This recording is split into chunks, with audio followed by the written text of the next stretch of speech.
Fíjense, esto es tiempo y el momento donde él alcanzó la concentración máxima en un tiempo específico. Estamos acá.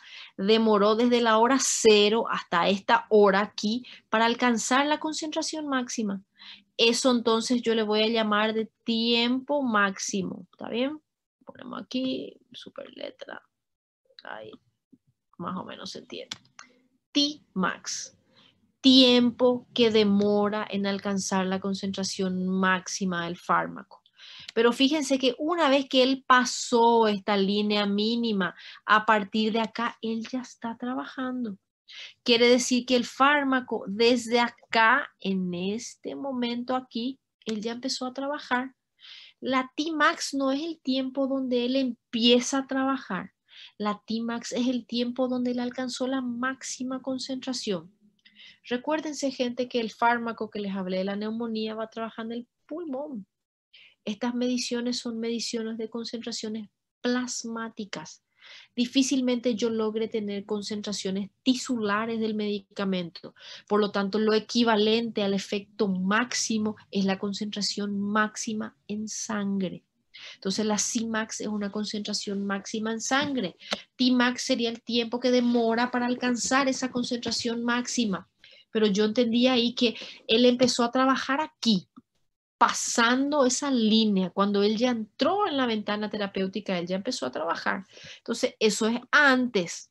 Eso es antes. Si yo cuento desde la hora 0 hasta la hora que él empezó a trabajar, eso yo le puedo llamar de tiempo o periodo de latencia. ¿Qué es latencia? Tomé el medicamento, esperé. 15 minutos después ya empieza a pasar mi dolor de cabeza. 1 hora después el dolor de cabeza se acabó porque el medicamento está allá arriba. 15 minutos, ¿qué sería? Este tiempo acá, cuando él empezó a trabajar. 1 hora, ¿qué sería? Este tiempo acá, cuando él estaba en el auge. ¿Está bien? Entonces, después de 3 horas, el dolor puede volver, porque después de 3 horas él vuelve a salir de ese espacio. Ahí yo estoy hablando de que se acabó el trabajo. Desde que él empezó hasta que terminó, es la duración del trabajo. Eso entonces yo le voy a llamar de tiempo de eficacia. Porque eficacia, ¿qué sería? El tiempo que demora aquí adentro. ¿Okay? Y todo esto recuerda una campana de Gauss, ¿sí? Entonces todo esto nosotros podemos evaluar como algo que sería área debajo de la curva. Voy poniendo esto nuevamente. ¿Consiguen ver ahí la clase? Sí. Ok. Vamos a ver un poco y tratar de identificar. Me dan 30 segunditos. Necesito contestar un mensaje del trabajo. Un momentico.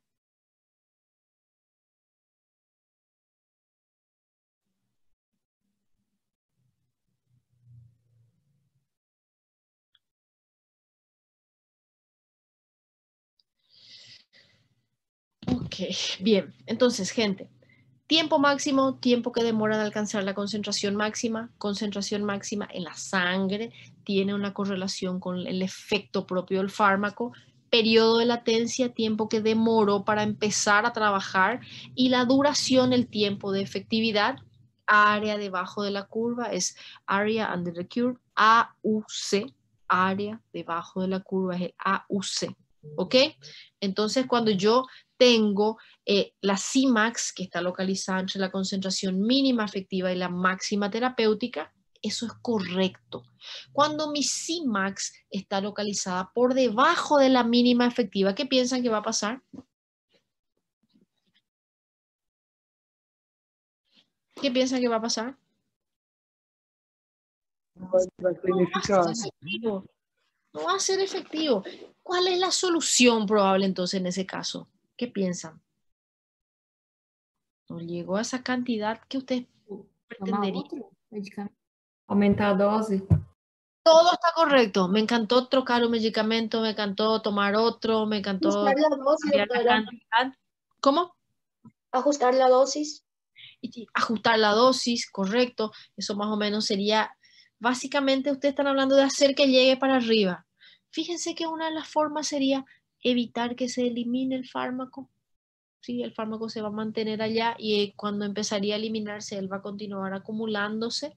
Ay, qué bueno, no se elimina y va a estar siempre efectivo, pero no se elimina, no se elimina, no se elimina. Llegó la otra dosis, ¡opa! ¿Qué va a pasar con ese fármaco si continúa subiendo la curva? ¿A dónde nos vamos? Es tóxico. Toxicidad. El espacio tóxico.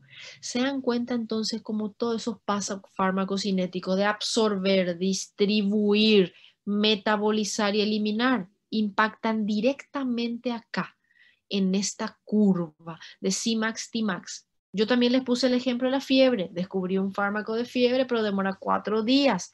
Ahí yo le dejo al hombre 4 días con fiebre hasta que trabaje el medicamento. No, no tiene lógica, mismo que sea una Cmax segura, que sea una Cmax que esté arriba de la mínima, abajo de la máxima, bien en ese espacio anaranjado, pero me demora un Tmax de 4 días. El tiempo que demoran a alcanzar su efectividad también tiene que ser acorde a la enfermedad. ¿Está bien? Fíjense que la intensidad, de esto no hablamos, IE, la intensidad se mide desde que comenzó a pasar la concentración mínima hasta la punta máxima, que es el Cmax. ¿Está bien? Esa es la intensidad del efecto terapéutico.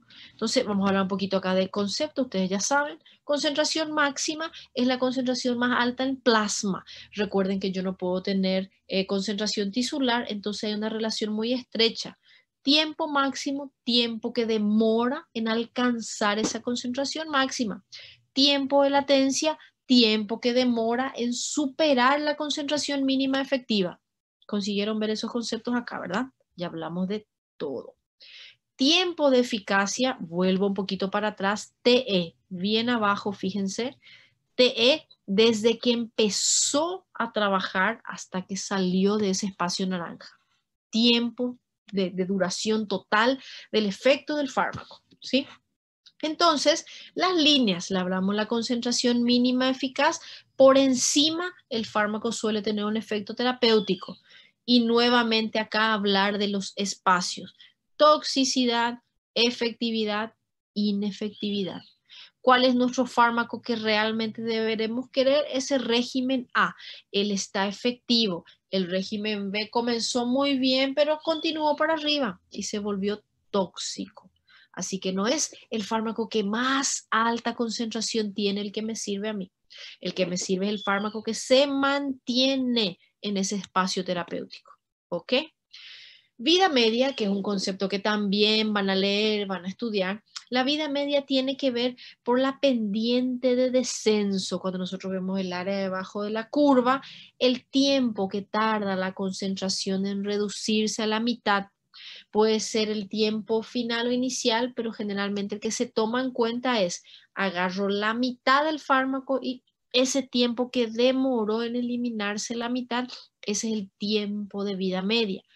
Es un tiempo de estudio también farmacocinético que se tiene en cuenta para ajuste de dosis. Entonces, estos fármacos se transportan. Vamos bien por ahí, ¿verdad? Para llegar allá tiene que absorberse. Enseguida les doy una pausa, está ahí todito programado, continuamos, ¿está bien? La absorción del fármaco es la entrada del medicamento en el organismo. Depende si él es soluble, hay procesos pasivos, hay procesos activos. Un poco de bioquímica no me voy a adentrar mucho porque gran parte de esto ustedes ya saben, no tienen una noción. Recuérdense que nuestra capa es lipídica. Ahí yo tengo representado las sustancias en el extracelular. Cuando simplemente hay una concentración mayor, la difusión es libre, es un proceso pasivo, no hace falta transportador, tiene que ver en cuenta la concentración, ¿ok? Proceso por concentración. Ahora, el transporte mediante proteínas de membrana es más rápido que la difusión, es más rápido, es específico. ¿Okay? No sube ahí cualquiera. La proteína transporta una sustancia y esa sustancia se va a transportar. Problema, si yo tengo de repente esa sustancia y tengo que transportar, recuerden que eso se puede llenar o saturar. Si se satura ese transportador y se corta un poco el proceso. Lo otro que puede depender de fosforilación y en parte eso va a usar energía. Entonces un paciente que está febril, Un paciente que está con mucho gasto de energía va a tener problemas en ese transporte. Transporte mediante proteínas, con energía, sin energía. ¿Está bien? Con energía, y ahí hablamos del cotransporte y antitransporte, les voy a mostrar en dibujitos enseguida, y sin energía, la difusión facilitada del transportador. Mis hijos están educados, así que ahora no nos van a interrumpir en la clase. Díganle lo suyo. Alguien que le avise que su micrófono está abierto. Casa. Na nova. Ok. Ô, João Lucas, desliga seu micro aí, mano. João Lucas. Perdão, prof. Tranquilo.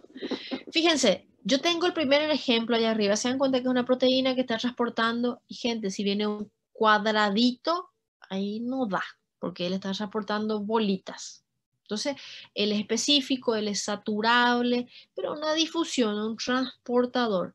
Fíjense el ejemplo de abajo también. Yo tengo de repente el espectro, independientemente de la concentración, es una difusión más facilitada porque es como un canal.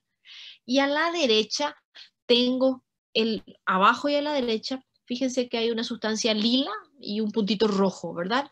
Y tengo un receptor que tiene 2 entradas. Eso es lo que sería el cotransporte.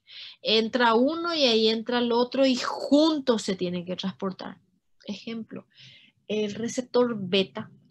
El receptor beta puede generar eventualmente el transporte, ¿sí?, de potasio. Entonces, cuando yo estimulo el receptor beta con un agonista, una sustancia que viene y se pega y favorece el trabajo de ese receptor, llámese salbutamol, estoy hablando de un receptor beta de la familia adrenérgica, ¿sí? Entonces, ese salbutamol que viene y activa el receptor, indirectamente activa la entrada de potasio, porque él transporta las 2 sustancias. Segundo ejemplo, la insulina. La insulina, ustedes recuerdan cuál es su función. La función de la insulina es hacer que la glucosa entre dentro de la célula. Si mi azúcar está alta en la sangre, yo me coloco insulina y mi azúcar baja en la sangre. ¿Por qué? Porque entra en la célula. La insulina, cuando mete glucosa, vamos a suponer que glucosa es lilaz, ella a la par arrastra potasio. Entonces, ¿cuál sería la solución para un paciente que está a punto de entrar en parada cardíaca porque el potasio está alto? La solución sería darle insulina al paciente. Sí, doctora, pero si yo le doy insulina, va a meter el potasio, pero va a bajar la glicemia, porque el paciente no es diabético y la glicemia está normal. Si yo le coloco insulina, él se va a quedar con hipoglicemia, la glicemia va a bajar y yo le puedo matar al paciente. Entonces, ¿qué hago yo cuando mi paciente tiene potasio alto? Le doy insulina junto con glucosa. Ahí la glucosa que yo le di es metabolizada por la insulina y de paso por cotransporte meten el potasio dentro de la célula. Entonces yo tengo un cotransporte, ¿está bien? ¿Se entendió el ejemplo de la insulina y el potasio y el cotransporte con glucosa? Sí, profe. Sí, ¿Está profe. bien? Sí, prof. Entonces, transporte activo es contragradiente. Recuerden que yo puse acá el dibujito. Fíjense que dentro de la célula está saliendo para afuera. Si fuera por difusión debería ser lo contrario. Es contragradiente, un transporte activo, cotransporte o antitransporte, limitada por la alteración de producción de energía. Entonces, gente, cuando el paciente tiene cambio en la temperatura, cambio en la atmósfera, cuando el paciente tiene inhibidores metabólicos, cualquier sustancia va a interferir en el hecho de que ese fármaco llegue a donde tiene que llegar, porque estoy hablando de un fármaco finalmente. Estos son mecanismos de transporte de los fármacos. ¿Está bien? Y él no va a trabajar si el paciente no está en condiciones, dependiendo del transporte que usa. Puede ser primario, secundario. Recuérdense que existe también la filtración, cuando hablo de las hendiduras, por ejemplo, las sinusoidales, de los capilares que terminan allá en los sinusoides hepáticos. La exo y la endocitosis, recordar que eso puede ser el ingreso en conjunto con la propia membrana. Viene la sustancia, se pega y se mete como parte de la célula. Esos son transportes de los fármacos. Las familias de proteínas son proteínas que están implicadas en la membrana celular. Ellas hacen todo un cambio cuaternario, por eso se llaman superfamilias de proteínas. Está la superfamilia MF o Major Facilitador y está la superfamilia ABC, ¿está bien? Que tiene que ver con el transporte de ATP. Entonces, esto también van a estudiar un poco cuando vean farmacodinamia. Transporte de los fármacos y estoy, gente, en la absorción todavía. Bien, la absorción se tiene que transportar el medicamento, pero para que se transporte yo doy una cápsula. La cápsula no entra en la célula, la cápsula se desintegra, la cápsula se diluye, después el fármaco entra al organismo, se transporta. Ay, qué maravilla, está todo lindo, ya está en la sangre. No, existe algo que se llama eliminación presistémica. Qué mala suerte. Tomé el medicamento, se disolvió, pasó el estómago, se transportó con todo eso que hablamos. Recuérdense que el sistema porta, el que se encarga de la absorción del tracto digestivo, y entonces el sistema porta termina en la porta, que termina en el hígado. El fármaco ahí se puede volver a eliminar. Y eso se llama eliminación presistémica. Y todavía estoy en la absorción, gente.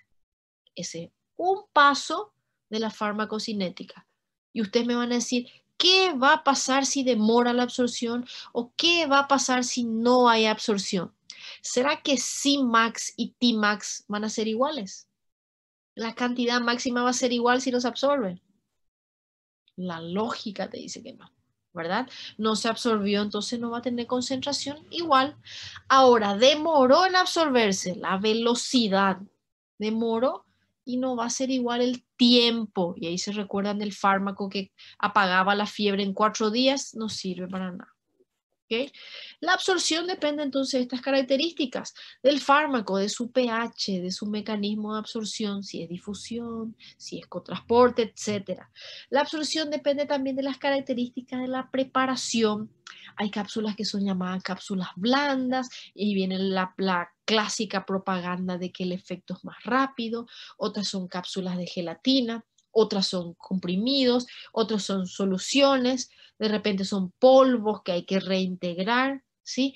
Todo eso depende de la preparación farmacéutica del medicamento.